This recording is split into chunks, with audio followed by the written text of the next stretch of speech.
what the big deal about Cracker Jack is. Did you ever go and buy a pack of Cracker Jack thinking you're going to get a prize and find no prize in the box? You got to be kidding me. You have got to be kidding me. Freehand is beating his net at the plate. Crawford is over there watching. Good see, sir. You're in the wrong seat, buddy. Come on. Oh, I must be in the front row. Blue Jays won Game 7, which after the Tigers lost to the Mariners, I never developed, in most playoff series, you develop a hatred for the other team, or at least other players, which maybe I do for Leo Rivas, but the Mariners, who I'd never heard of before, in the long line of Tiger killers. Yeah, I was going to say, all your Tiger killers are all based on Marco Scutaro, basically. Marco Scutaro, journeyman, who became the most dangerous hitter on the planet for your Giants, certainly in the World Series. Long line. Leo Rivas is the newest. The Guardians had a couple guys that really annoyed me that I'd never heard of before, but fortunately the Tigers vanquished them. But I don't know. Did you have a rooting it? Or are you happy that Toronto's in versus the Mariners? No, I wanted the Mariners in because that was my prediction. The Mariners are going to be in the World Series. Yeah, Mariners against the Phillies.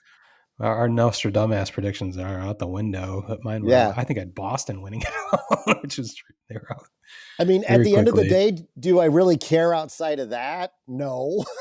Well, that's the thing. Like, if you look at this game, like, I think nobody wants the Dodgers to win except for maybe the country of Japan, because they have so many Japanese athletes on the team, and they're playing Canada.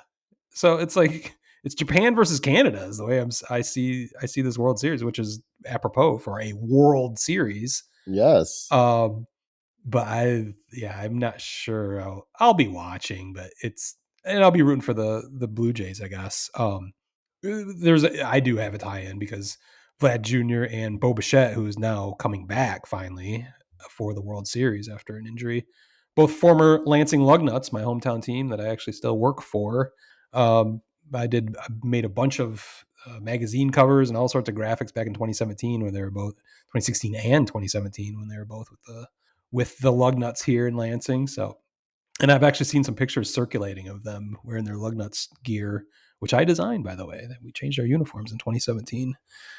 And I got to design some hats and uniforms, so it's kind of cool seeing all that. So I'm definitely rooting for the Blue Jays. You know, again, the enemy of my enemy is my friend, I guess. So I'll settle for the Blue Jays over the Dodgers, but I don't think it's going to be particularly competitive. Although the one ray of hope I saw in a blurb on The Athletic, if you want to believe that the Blue Jays have reason for hope, is the Dodgers have been off they're going to be off for over a week, I think, before the series starts on Friday. And that's happened, and the Blue Jays went to 7 games.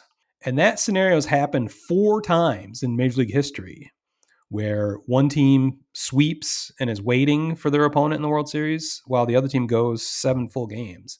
And in all 4 instances in history, the team that had to go 7 games in the championship series won the World Series, which is kind of amazing. What's even more amazing is 2 of those 4 times were my Detroit Tigers, who swept the ALCS, only to have to wait for the Cardinals in 2006 and your Giants in 2012. And both times had the offense just collapsed. There was no rhythm. There was whatever it was, the layoff I've blamed for years. It just works. So I guess that's I have we both have personal knowledge, painful in my case, glorious in your case, how this can work out. So there is some hope for the Blue Jays at least. One guy poured beer all over my head. The guy said, "How can you take that?" I said, "Look, that man didn't do nothing. He poured some beer on my head. He's just showing he's a White Sox fan. There ain't nothing wrong with that." Sparky, a million thanks for, as always, a most interesting interview. And now today, let's just have a lot of thrilling baseball and not so many fisticuffs. Word Hole Media.